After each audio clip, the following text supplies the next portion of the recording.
आदाब। मैं श्रेया हाजिर हूँ हिंदुस्तान की सोशियो पॉलिटिकल और इकोनॉमिक इश्यूज पर खास प्रोग्राम लेकर। ये है इंडिया।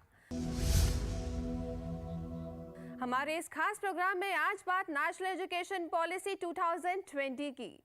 यूनियन कैबिनेट ने जुलाई 2020 को हमारे मुल्क के एजुकेशन सिस्टम को एक्सेस, इक्विटी, इक्वालिटी और अकाउंटेबिलिटी को बेस्ट बनाने के लिए ट्रांसफॉर्मेटिव रिफॉर्म किया है, जिसके तहत स्कूल और हायर एजुकेशन सिस्टम में बड़ा रिवॉल्यूशन आ गया है। सबसे पहले तो ministry of human resource development का नाम बदलकर मिनिस्ट्री ऑफ एजुकेशन कर दिया गया है, और दूसरा ये कि 1986 में अडॉप्ट की गई 34 साल पुरानी एजुकेशन पॉलिसी के पैटर्न 10+2 को पूरी तरह से बदलकर अब 5+3+3+4 को नेशनल एजुकेशन पॉलिसी के तहत अडॉप्ट कर लिया गया है।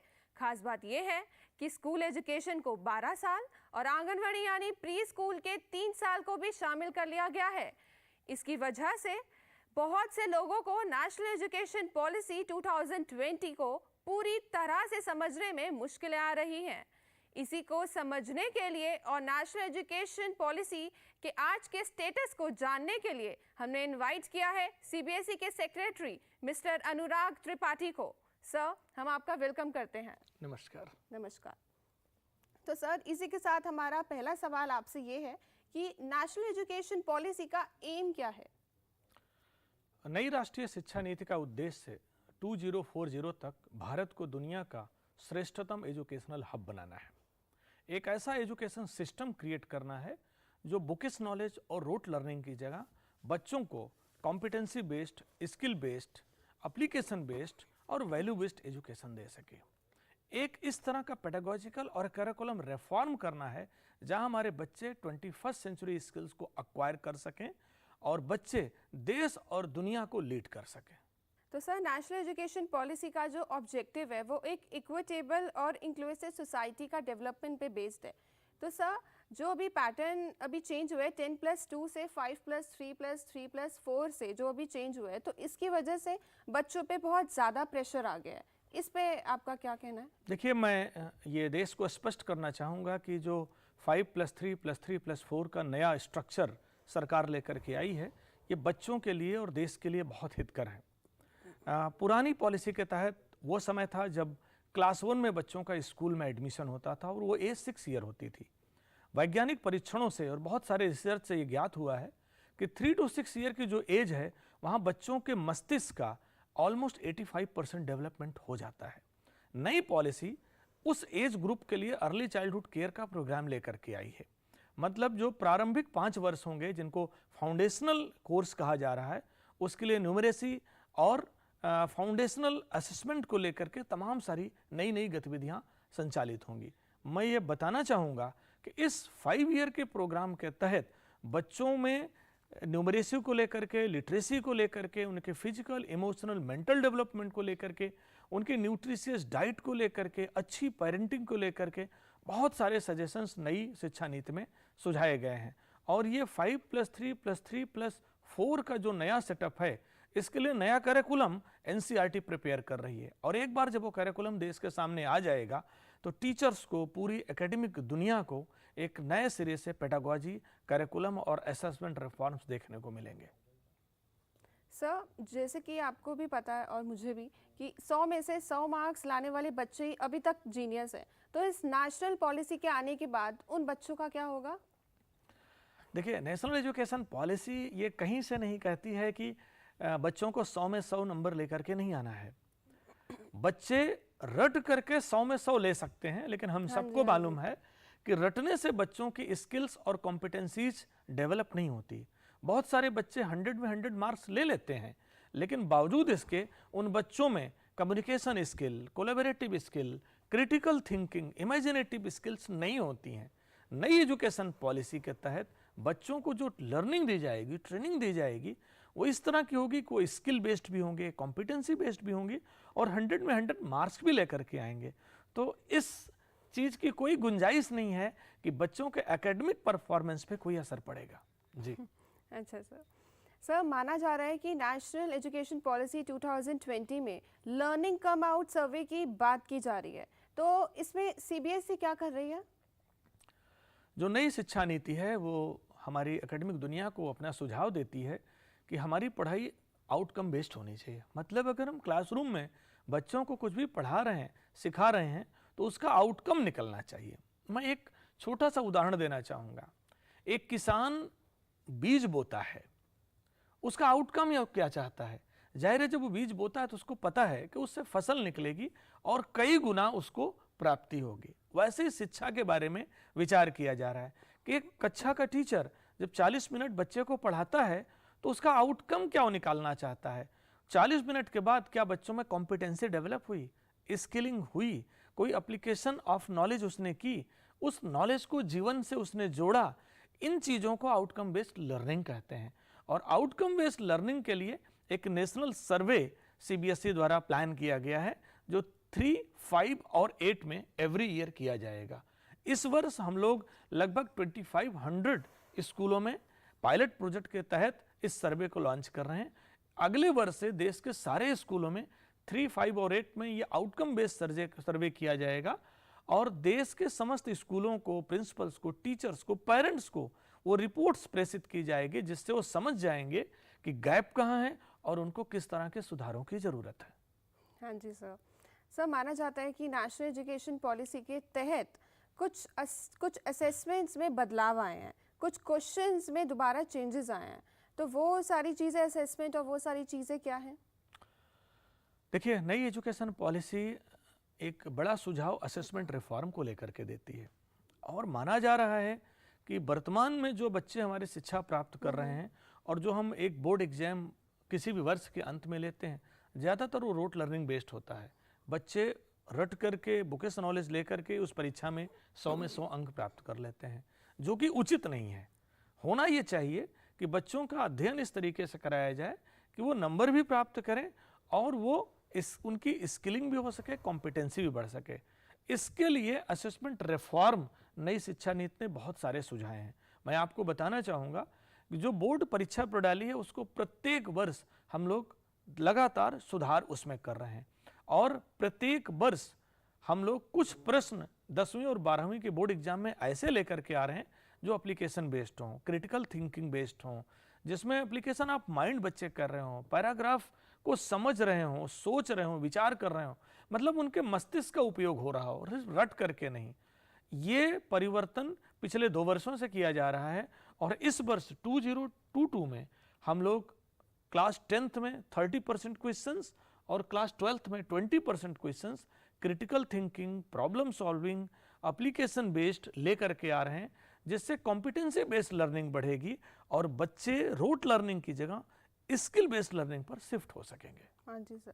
सर, इसी में अगर हम बात करें तो छोटे बच्चे जैसे कि जो प्री प्राइमरी स्कूल के होते हैं, उनका जनरली एडमिशन फर्स्ट क्लास से ही हो जाता है, तो इसमें ECCE which means early childhood care and education पर अगर हम फोकस करें तो CBSE का क्या रोल होगा?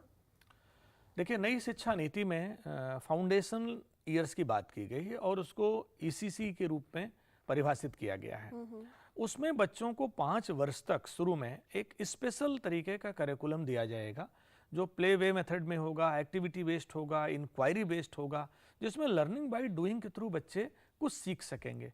उसमें रटना नहीं होगा, उसमें किसी तरह की ऐसी नॉलेज नहीं दी जाएगी जिससे बच्चों की ज़िंदगी से कोई लेना देना ना हो। इसको जो अर्ली चाइल्डहुड केयर की बात की गई है, इसमें जो करिकुलम और पेडागॉजी होगी, जिसमें टीचर्स ट्रेन किए जाएंगे, वो इस तरह की होगी कि जो बच्चे हैं उनका फाउंडेशन ठीक से हो सके, उनकी नींव मजबूत हो सके। अभी तक क्या होता था कि सामान्यतः हमारे विद्यालयों में क्लास 1 में बच्चे आते थे और एक बड़ा गैप क्रिएट हो जाता था। न्यूमरेसी को लेकर के, लिटरेसी को लेकर के बहुत बड़ा चैलेंज आता था। 4 साल और 5 साल के बच्चों को शब्द ज्ञान नहीं होते थे, अंक ज्ञान नहीं होता था, और जब 6 साल तक के बच्चों में शब्द ज्ञान और अंक ज्ञान नहीं होगा तो इमारत कैसे खड़ी होगी? आगे चल करके जो उनकी मैथ है, साइंस है, सोशल साइंस है, लैंग्वेज है, उसका फॉर्मेशन कैसे होगा? तो लिटरेसी और न्यूमरेसी को बढ़ाने के लिए फाउंडेशनल ईयर्स को महत्व दिया गया है और इसके तहत लिटरेसी और न्यूमरेसी मिशन भारत सरकार द्वारा स्थापित किया गया है। नया करिकुलम NCERT द्वारा बनाया जा रहा है और टीचर्स और प्रिंसिपल्स को लगातार ट्रेंड किया जा रहा है कि इस कम उम्र में बच्चों को किस तरीके से अच्छी लर्निंग दे सके। जी सर। सर, इसी पॉलिसी में इस चीज़ की क्या रिकमेंडेशन है, मतलब इस रिकमेंडेशन की पोजीशन क्या है अब तक? नई शिक्षा नीति 2020 जिस दिन से लागू हुई है, सीबीएसई लगातार उसके रिकमेंडेशंस को अपने विद्यालयों में लागू कर रहा है और बहुत सारे करिकुलर रिफॉर्म्स, पेडागोजिकल रिफॉर्म और असेसमेंट रिफॉर्म्स हम लोग अपने स्कूल सेटअप में कर चुके हैं। मैं आपको बताना चाहूँगा कि अगर हम करिकुलर रिफॉर्म की बात करें तो नई एजुकेशन पॉलिसी सब्जेक्ट बाउंड्रीज को हटाने की बात करती है। हमारे सीबीएसई स्कूलों में ये लागू हो चुका है, बच्चे किसी भी विषय को सेलेक्ट कर सकते हैं। एक समय था जब साइंस स्ट्रीम होती थी, कॉमर्स स्ट्रीम होती थी, आर्ट स्ट्रीम होती थी। आज बच्चा फिजिक्स के साथ फाइन आर्ट ले सकता है, बच्चा पहले नहीं था। बच्चा ज्योग्राफी के साथ, हिस्ट्री के साथ फिजिक्स लेकर के पढ़ाई कर सकता है। इसका कारण क्या है? हर बच्चे की अलग अलग कैपेसिटी होती है, यूनिकनेस होती है, जिसमें उसकी हॉबी है, जिसमें उसकी कोर कॉम्पिटेंसी है, जिसमें उसकी स्ट्रेंथ है। अगर वो बच्चों को अवसर मिलेगा तो लर्निंग बेटर होगी। तो करिकुलर रिफॉर्म में सब्जेक्ट बाउंड्रीज हम लोगों ने हटा दी हैं। करिकुलर रिफॉर्म के तहत हम लोगों ने बहुत सारे पेडागोजिकल परिवर्तन भी किए हैं। पहले जो रोट लर्निंग होती थी, उस पूरी लर्निंग को अब हम लोगों ने चेंज किया है और स्कूलों में अनिवार्यता लागू करने का प्रयास किया है। हमारी अब पेडागोजी में art integration, sport integration, subject integration, life integration की बात हो रही। बच्चे जॉयफुल तरीके से सीख सकें, इस पेडागोजी की बात हो रही है। तो बहुत सारे पेडागोजिकल करिकुलर रिफॉर्म्स हम लागू कर रहे हैं। इसी तरीके से असेसमेंट रिफॉर्म को लेकर के हम बताना चाहेंगे कि कॉम्पिटेंसी बेस्ड क्वेश्चन हम 10th और 12th में लगातार बढ़ा रहे हैं। वो प्रश्न किस तरह के होंगे? वो प्रश्न ऐसे नहीं है जिसको किताब से पढ़ करके रट करके उसका उत्तर दिया जा सके। उसमें बच्चे को अपने दिमाग का उपयोग करना पड़ेगा, सोचना पड़ेगा, एप्लीकेशन करनी पड़ेगी, क्रिटिकली थिंक करना पड़ेगा, इमेजिन करना पड़ेगा और फिर जो बच्चा उत्तर निकाल करके ले आएगा उससे उसमें एक इनोवेटिव क्रिएटिव कैपेबिलिटी डेवलप होगी। ये परिवर्तन लगातार हम कर रहे हैं। असेसमेंट रिफॉर्म के तहत हम लोगों ने इंटरनल असेसमेंट की संख्या, उसकी क्षमता को बढ़ाया है। 30 मार्क्स का प्रैक्टिकल्स कुछ विषयों में होता है। इसके अलावा जिन सब्जेक्ट्स में प्रैक्टिकल एग्जाम नहीं होते हैं उन सारे विषयों में 20% इंटरनल असेसमेंट किया गया है जो स्कूल बेस्ड होगा। टीचर, पेरेंट्स, पीयर ग्रुप उसको बच्चे को असेस करेंगे। बच्चा अपना प्रोफाइल बनाएगा, प्रोजेक्ट्स और असाइनमेंट्स उसको मिलेंगे। Sports, communication skills, collaborative skills, team spirit कितनी बच्चे में, इसका असेसमेंट होगा। ये पूरी तरीके से स्कूल बेस्ड होगा। तो इस तरीके से मैं कहना चाहूँगा कि नई शिक्षा नीति में जो recommendation curricular reform, pedagogical reform, assessment reform की दी गई, हम लोगों ने बहुत बेहतर तरीके से अपने स्कूलों में उसको स्टार्ट कर दिया। और एक जानकारी श्रेया जी मैं और देना चाहूँगा, इसी प्रयास के तहत सीबीएसई ने अपने यहाँ बेसिकली 3 नई स्कीम्स लॉन्च की है। 1 स्क्वा, school quality assessment and assurance, जिसमें हर स्कूल को एक स्टैंडर्ड पे आना पड़ेगा। सेल्फ अप्रेजल स्कूल फिलअप करेगा, 360 डिग्री रिव्यू होगा और जहां गैप है स्कूलों को हैंड होल्ड किया जाएगा। HPC, जिसको हम लोग होलिस्टिक प्रोग्रेस कार्ड कह रहे हैं, उसको हम लोगों ने लॉन्च किया है, जहां बच्चे का सिर्फ पेन पेपर एग्जाम नहीं होगा। अब बच्चे को खुद बच्चा, उसके पेरेंट्स, पीयर ग्रुप और टीचर्स 360 डिग्री असेस करेंगे और उसमें बच्चे की जो कॉम्पिटेंसीज हैं, उसकी स्किल्स हैं, उसकी लिस्टिंग होगी, उसको बताया जाएगा। इसी तरीके से हम लोग सर्वे लेकर के आ रहे हैं, जिसको हम लोग सफल प्रोजेक्ट के रूप में करें। स्ट्रक्चर्ड एनालिसिस की जाएगी उसकी लर्निंग की, जो क्लास 3rd, 5th और 8th में एवरी ईयर किया जाएगा। तो ये इनिशिएटिव्स हम प्रारंभ भी कर चुके हैं और हमारे स्कूलों में लगातार ये लागू भी हो रहा है। तो सर, अभी हम सबको पता है कि कोविड-19 का पैंडेमिक कैसे निकला। तो इसी कोविड-19 पैंडेमिक ने हमें बहुत सारी चीज़ें सिखाई हैं और जो इंटरनेट की डिपेंडेंसी जो 5 साल के बाद आने वाली थी, वो कोविड की वजह से सिर्फ 1 साल में ही आ गई। तो ऑनलाइन एजुकेशन को कितना इम्पोर्टेंस दिया जा रहा है? देखिए, पूरी दुनिया डिजिटल मोड की तरफ बढ़ रही है, जिसको भारत भी नकार नहीं सकता।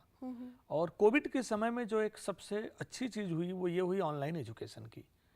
फिजिकल फॉर्म में कई बार बच्चों को टीचर अवेलेबल नहीं होते हैं, स्कूल का इंफ्रास्ट्रक्चर अवेलेबल नहीं होता है, कई बार रिमोट लोकेशंस पे बाकी रिसोर्सेज नहीं होते हैं। ऑनलाइन एजुकेशन ने उस गैप को कम करने का प्रयास किया है। पिछले 2 वर्षों में सीबीएसई के 100% स्कूलों में ऑनलाइन एजुकेशन स्टार्ट कर दी गई। रातों रात टीचर्स ने अपने को ट्रेंड कर लिया, और सिर्फ ऑनलाइन क्लासेज ही नहीं, ऑनलाइन असेसमेंट भी उसमें किया जाने लगा, ऑनलाइन एक्टिविटीज़ भी उसमें ऑर्गेनाइज हुई। ऑनलाइन मोड में बहुत सारी फिजिकल, स्पोर्टिव, कल्चरल एक्टिविटीज़ भी हम लोगों ने ऑर्गेनाइज की। तो मुझे लगता है कि ये एक अपॉर्चुनिटी है जो कोविड के कारण बहुत जल्दी विद्यालयों में, बच्चों में और घरों तक पहुंच गई है। चूँकि कोविड धीरे धीरे अब शांत हो रहा है, आने वाले समय में स्कूल ओपन हो रहे हैं, फिजिकल मोड में कक्षाएं भी प्रारंभ हो रही, लेकिन हम लोगों ने रिकमेंड किया है कि ऑनलाइन और ऑफलाइन दोनों को ब्लेंडेड अप्रोच के तहत स्कूल लेकर के चलेंगे, क्योंकि ऑनलाइन एजुकेशन की जो अच्छाइयाँ हैं, एक टीचर 1000 बच्चों तक पहुंच सकता है, उसको रिकॉर्ड किया जा सकता है, रिप्ले किया जा सकता है, इंफ्रास्ट्रक्चरल गैप को फिलअप किया जा सकता है, टीचर के गैप को फिलअप किया जा सकता है, क्वालिटी एजुकेशन को बढ़ाया जा सकता है। इन फायदों के कारण ये ब्लेंडेड अप्रोच आगे लागू रहेगी। सर, नेशनल एजुकेशन पॉलिसी के तहत अगर हम बात करें तो इम्प्लीमेंटेशंस के लिए टीचर्स की क्या ट्रेनिंग चल रही है, वो कैसे अपग्रेड अब हो रहे हैं? देखिए, पूरी की पूरी राष्ट्रीय शिक्षा नीति का जो रिकमेंडेशंस, उसमें कंप्लीट चैप्टर टीचर्स के ऊपर है। टीचर्स का अपग्रेडेशन, टीचर्स का सेटिस्फैक्शन, टीचर्स का रिक्रूटमेंट, टीचर्स की ट्रेनिंग, टीचर्स का प्रमोशन, उसका एस्टेब्लिशमेंट, एक टीचर किस तरीके से सेटिस्फाई रहे, एक टीचर पैशनेट होकर के किस तरीके से बच्चों को ट्रेंड करे, लर्निंग दे, इस पर पूरा का पूरा एक अध्याय लिखा गया है। और मैं आपको ये सूचित करना चाहूँगा कि नई शिक्षा नीति को लागू करने में सबसे बड़ा दारोमदार इन टीचर्स का है, जो देश के करोड़ों टीचर्स हैं। अगर ये जुटेंगे, नई शिक्षा नीति को बेहतर तरीके से समझेंगे, उसको लागू करने का प्रयास करेंगे, तभी देश आगे बढ़ पाएगा। उसके लिए सीबीएसई ने जो पहल की है, वो हम लोगों ने टीचर्स की ट्रेनिंग को लेकर के बहुत डिटेल लेवल पे, बहुत बड़े स्तर पर प्रारंभ किए। हम लोगों ने अप्रॉक्सीमेटली 30 ऑनलाइन कोर्सेज प्रारंभ किए हैं टीचर्स ट्रेनिंग को लेकर के। कोविड टाइम में मैं आपको बताना चाहूँगा, पिछले 1 वर्ष में हम लोगों ने 10 लाख अध्यापकों से ज़्यादा को ट्रेंड किया है, नए नए कोर्सेज लेकर के आए हैं, और बहुत क्वालिटी की ट्रेनिंग हम टीचर्स को प्रोवाइड कर रहे हैं। अब जैसे जैसे कोविड कम होगा, हम ऑफलाइन कोचिंग ट्रेनिंग भी टीचर्स के लिए स्टार्ट करेंगे। तो मैं ये कहना चाहूँगा कि टीचर्स एक ऐसा रिसोर्स है जो इस पूरी पॉलिसी के केंद्र में है। टीचर उनको अपग्रेड करना, उनको ट्रेंड करना, उनको अवेयर करना, नई नई पेडागॉजिकल परिवर्तनों से उनको तैयार करना, करिकुलम रिफॉर्म के बारे में उनको कन्विंस करना, ये बहुत आवश्यक है, जिसको हम लगातार एग्रेसिव तरीके से लागू कर रहे हैं। जैसे कि पहले के जो बोर्ड एग्ज़ाम्स थे, 10th और अगर 12th बोर्ड एग्ज़ाम्स की अगर हम बात करें, तो पहले बच्चों पे ज़्यादा प्रेशराइज था, उनको ये था कि इतना सारा पढ़ना है, इतना सारा कोर्स है। तो अब उसको ही ईज़ करने के लिए ये चीज़, जब ये पॉलिसी आई, तो उससे ईज़ कैसे किया गया, उससे थोड़ा कम कैसे किया गया, ताकि बच्चों को ज़्यादा प्रेशराइज ना लगे? देखिए, नई शिक्षा नीति के तहत और बहुत सारी देश की रिकमेंडेशन के तहत एनसीईआरटी अब जो बच्चों के बैग का बर्डन है, जो बुक्स का बर्डन है, उनको कम कर रही है और उसको रसलाइज कर रही है। और आप लोगों ने कुछ दिनों पहले सुना भी होगा कि सिलेबस को भी रिड्यूस किया गया है। ये बहुत बड़ा परिवर्तन है, और अब कोर कॉन्सेप्ट्स पर, जो कॉम्पिटेंसी बेस्ड कॉन्सेप्ट्स हैं, उन पर ध्यान दिया जा रहा है। दूसरा, पढ़ाने का जो तरीका होता था वो रोट लर्निंग थी, वन वे टीचिंग होती थी। एक टीचर क्लासरूम में आते थे, 40 मिनट बच्चों को टीच करते थे, कुछ प्रश्न कभी कभी पूछ लेते थे, और साल भर में 2 या 3 mid term, pre board, board exam हो जाते थे, और जिस बच्चे ने उसमें पास कर लिया, अच्छे नंबर ले लिए, वो कक्षा सबसे बेहतर हो जाती थी। नई शिक्षा नीति ने पूरे पैराडाइम को शिफ्ट कर दिया है। अब नंबरों की जगह कॉम्पिटेंसीज और स्किल की बात हो रही है, और ये परिवर्तन पेडागॉजिकल और करिकुलम रिफॉर्म के रूप में सामने आ रहा है। तो मैं ज़रूर आपको बताना चाहूँगा कि जो स्ट्रेसफुल एजुकेशन होती थी, तनाव वाली एजुकेशन होती थी, बोर्ड एग्जाम का बर्डन होता था, बच्चे रिश्तेदारों के यहाँ जाना छोड़ देते थे परीक्षाओं के समय, खाना पीना छोड़ देते थे, मदर्स जो हैं वो बच्चों को एक कमरे में रखती थी कि बच्चे पढ़ाई करें, पूरा घर सीरियस हो जाता था। वो समय अब बहुत जल्दी समाप्त होने वाला है, क्योंकि अब पेडागॉजी बदलेगी। बच्चों को रोट लर्निंग की जगह आर्ट इंटीग्रेटेड लर्निंग बहुत अच्छा होगी, बच्चों को सब्जेक्ट इंटीग्रेटेड लर्निंग होगी, प्रोजेक्ट्स, असाइनमेंट्स, एक्टिविटीज़ की संख्या बढ़ेगी, इंडस्ट्री कनेक्शंस होंगे, जीवन में उपयोगी चीज़ों को पढ़ाया जाएगा। तो जब जॉयफुल लर्निंग होगी, जॉयफुल पेडागोजी होगी, एक्सपीरियंशियल लर्निंग होगी, तो तनाव अपने आप खत्म हो जाएगा। ठीक है सर, अगर हम बात करें अपने मातृभाषा की, तो इस नेशनल एजुकेशन पॉलिसी के बाद बच्चों की लैंग्वेजेस में बहुत सारे चेंजेस आए हैं। जैसे अगर बच्चों को चॉइस मिले कोई लैंग्वेज ऑप्ट करने के लिए, तो जाहिर सी बात है कि वो अपनी मातृभाषा ही ऑप्ट करेंगे। तो इसमें अगर वो अपनी मदर टंग को यूज़ करेंगे तो इंग्लिश का क्या फिर रोल रह जाएगा, क्योंकि इंग्लिश लैंग्वेज तो बहुत इम्पॉर्टेंट है। देखिए, नई शिक्षा नीति भी सुझाव देती है और ऐसा रिसर्च से साबित भी हुआ है कि बच्चों की प्राथमिक शिक्षा, फाउंडेशनल लर्निंग अगर मातृभाषा में होगी तो ज़्यादा क्रिएटिव इनोवेटिव होंगे, वो ज़्यादा कॉम्पिटेंट होंगे, ज़्यादा स्किल्ड होंगे, उनकी क्षमता ज़्यादा होगी।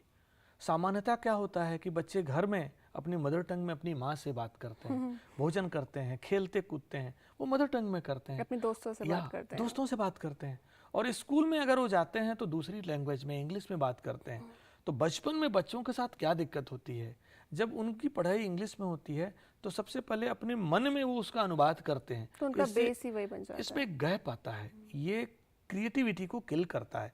तो नई शिक्षा नीति ये रिकमेंडेशन देती है कि बेसिक एजुकेशन एटलीस्ट 8th तक की, क्लास 8वीं तक की एजुकेशन मदर टंग में दी जाएगी, तो बच्चे ज़्यादा बेहतर, इनोवेटिव, क्रिएटिव बनेंगे। जहाँ तक आपने प्रश्न किया इंग्लिश का क्या होगा, तो नई शिक्षा नीति किसी भी भाषा को समाप्त करने की बात नहीं कहती है।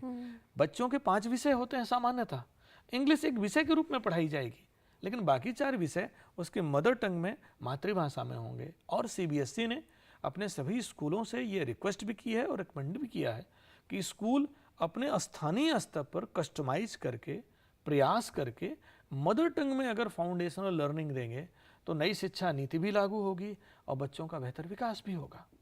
सर, NEP 2020 में अब तक जितनी भी चीज़ें आई हैं और CBSE ने अब तक जितनी भी सारी चीज़ें करी हैं, तो अब उन चीज़ की क्या रिकमेंडेशन है? अब CBSE इस चीज़ पे सबसे ज़्यादा फोकस कहाँ कर रही है? उनकी सबसे ज़्यादा तैयारी कहाँ है और कितनी हो गई है? श्रेया जी, मैं बताना चाहूँगा कि जैसे मैंने कहा कि नई शिक्षा नीति का उद्देश्य एक कैपेबल, कॉम्पिटेंट, स्किल्ड और सेंसिटिव नागरिक का निर्माण करना है। और ऐसे नागरिक तब बनेंगे जब हम विद्यालयों में करिकुलम, पेडागोजिकल और असेसमेंट रिफॉर्म लेकर के आएंगे। असेसमेंट रिफॉर्म के लिए हमने बताया कि जो बोर्ड्स के जो एग्ज़ाम के क्वेश्चन पेपर्स हैं, हम उनको लगातार कॉम्पिटेंसी बेस्ड और एप्लीकेशन बेस्ड कर रहे हैं। करिकुलम रिफॉर्म में हमने आपको बिल्कुल बताया कि सब्जेक्ट की बाउंड्रीज़ को लेकर के हम लोगों ने बहुत लिबरल किया है, बच्चा कोई भी विषय चुन सकता है। इसी तरीके से बहुत बड़ा करिकुलम रिफॉर्म हम लोगों ने क्लासरूम टीचिंग को लेकर के किया है, इंटरनल असेसमेंट को लेकर के किया है, स्पोर्ट्स, आर्ट्स से मेन विषयों की पढ़ाई को इंटीग्रेशन को लेकर के किया है। ये परिवर्तन लगातार हम लेकर के आगे बढ़ रहे हैं और इन परिवर्तनों को आगे बढ़ाते हुए CBSE ने जो नए बदलाव किए हैं, जिसका पहले भी मैंने जिक्र किया, स्कूलों की क्वालिटी को असेस करने के लिए, मॉनिटर करने के लिए, एक स्टैंडर्ड सेट करने के लिए ISQA हम लोग लेकर के आए हुए हैं, school quality assessment and assurance, जिसमें हर स्कूल अपना सेल्फ असेसमेंट करेगा, 360 डिग्री उसका CBSE द्वारा असेस किया जाएगा और जहाँ गैप है उनको सुधारने के लिए हैंड होल्ड किया जाएगा। बच्चों के जो लर्निंग गैप हो रहा है, लर्निंग लेवल है, आउटकम बेस्ड लर्निंग है, उसके लिए प्रत्येक वर्ष 3री, 5वीं और 8वीं, 3rd, 5th एंड 8th में असेसमेंट सर्वे किया जाएगा और उसकी रिपोर्ट शेयर की जाएगी स्कूलों से। उस गैप को स्कूल फिल कर सकेंगे। बच्चों के अपनी पर्सनालिटी के असेसमेंट के लिए, पेन पेपर के बर्डन को कम करने के लिए होलिस्टिक प्रोग्रेस कार्ड बनाया गया है, जिसमें बच्चे का 360 डिग्री असेसमेंट वो खुद, उसके माँ बाप, उसके अध्यापक और उसके दोस्त मिल करके करेंगे। इस तरीके से बहुत सारे और इंफ्रास्ट्रक्चरल चेंजेज लेकर के हम लोग आ रहे हैं। टीचर्स को ट्रेनिंग को लेकर के हम लोगों ने अपना पोर्टल डेवलप किया है, मोर देन 30 ऑनलाइन कोर्सेज हमने किए हैं। हमने गूगल से कोलैबोरेट किया है, यूनेस्को से कोलैबोरेट किया है, हमने बहुत सारी एकेडमीज से कोलैबोरेट किया हुआ है, NCERT से कोलैबोरेट हमने किया हुआ, वर्ल्ड बैंक से कोलैबोरेट हमने किया हुआ है, जिससे बच्चों को बहुत सारे ऑनलाइन कोर्सेज मिल सकें, अध्यापकों को ऑनलाइन कोर्सेज मिल सकें। और CBSE ने अपनी वेबसाइट पर मूक कोर्स के रूप में, ऑनलाइन कोर्स के रूप में एक्सपीरियंशियल लर्निंग को लेकर के हमने डाला है, आर्ट इंटीग्रेटेड लर्निंग को लेकर के हमने प्रारंभ किया हुआ है, principal as a pedagogical leader का कोर्स हम लोग लेकर के आए हैं गूगल का एक कोर्स है, गूगल प्लेटफॉर्म पर अवेलेबल है, ब्लेंडेड लर्निंग को लेकर के कि किस तरीके से ऑफलाइन ऑनलाइन दोनों को लेके चलें। ये online courses free of cost हैं और हम आपके चैनल के माध्यम से अपने टीचर से और देश के प्रिंसिपल से निवेदन भी करते हैं कि अपने टीचर्स को ऑनलाइन कोर्सेज में ट्रेनिंग को लेकर के लीड लें, क्योंकि एक ट्रेनिंग सिर्फ ऑफलाइन मोड में ही सारी ज़रूरतें नहीं पूरी कर सकती है। सेल्फ लर्निंग के लिए टीचर्स को मोटिवेट करना होगा। तो ये बहुत सारे परिवर्तन हैं जो एनईपी के अकॉर्डिंग हम लेकर के आ रहे हैं और देश में लागू भी लगातार हो रहे हैं। सर, अब इसी के साथ ही मेरा आखिरी सवाल आपसे ये है कि आप पेरेंट्स और उनके बच्चों को क्या मैसेज देना चाहेंगे? श्रेया जी, मैं बच्चों को और पेरेंट्स को यही कहना चाहूँगा कि जीनियस बच्चा वो नहीं है जिसके 100 में 100 मार्क्स हैं। कॉम्पिटेंट बच्चा वो नहीं है जिसने पूरे मार्क्स लिए हुए हैं। वो बच्चा भी नहीं है जिसने किसी अच्छी कंपटीशन में अच्छी रैंक ले ली है। श्रेष्ठ बच्चा वो है, श्रेष्ठ नागरिक वो है जो इसमें 21st सेंचुरी की स्किल्स हैं, जिसकी communication level, collaborative approach, critical thinking, creativity top level पे है। वो बच्चा नई शिक्षा नीति के तहत सबसे श्रेष्ठ माना जा रहा है, जिसमें लाइफ स्किल्स बेहतरीन तरीके से हैं, जो बच्चा फ्लेक्सिबल है, जिसमें लीडरशिप स्किल्स हैं, इनिशिएटिवनेस है जिस बच्चे में, प्रोडक्टिविटी के लेवल बहुत हाई है, सोशल स्किल्स, एनवायरनमेंट के प्रति, माँ बाप के प्रति, अपनी संस्कृति और देश के प्रति, समाज के प्रति इसमें प्रेम है, वो ज़्यादा बेहतरीन है। तो मुझे लगता है कि जिसमें लर्निंग स्किल्स, लाइफ स्किल्स बेहतरीन हैं, वो देश के लिए, समाज के लिए ज़्यादा सफल है। और मैं उदाहरण भी देना चाहूँगा कि दुनिया में जितने भी टॉप बिजनेसमैन हुए हैं, उनमें से बहुत कम लोग रहे होंगे जो टॉपर्स रहे होंगे। किसी को भी आप देख लें, स्टीव जॉब्स ज़्यादा टॉपर्स नहीं जी, स्टीव जॉब्स को ले लें, एडिसन को ले लें, जितने भी श्रेष्ठ लोग रहे जिन्होंने परिवर्तन किया है, वो टॉपर नहीं रहे। हाँ, उन्होंने पैशनेट होकर के हार्ड वर्किंग के साथ लगातार अपनी इमेजिनेटिव क्रिएटिव स्किल को बढ़ाया है। तो मैं आपके चैनल के माध्यम से पेरेंट्स को, बच्चों को, टीचर्स को, प्रिंसिपल को यही संदेश देना चाहूँगा कि जब आप अपने बच्चों का आउटकम चेक करें तो सिर्फ मार्कशीट मत देखें कि उनमें कितनी स्किल्स आई हैं, कितनी कॉम्पिटेंसीज आई हैं, और वो बच्चा देश और समाज के लिए कितना श्रेष्ठ और सुंदर नागरिक बना है। और यही नई शिक्षा नीति का उद्देश्य भी है। आपका बहुत बहुत शुक्रिया सर कि आज आप आए और आज आपने इस टॉपिक पे हमसे बात की, उसके लिए थैंक यू। बहुत बहुत धन्यवाद श्रेया जी। हमारी इस खास पेशकश में फिलहाल इतना ही। हमारे इस प्रोग्राम में आप भी अपनी राय भेज सकते हैं। इसके लिए हमारा ईमेल आईडी है ddurduspecials@gmail.com। अब हमारी पूरी टीम को दीजिए इजाजत। आदाब।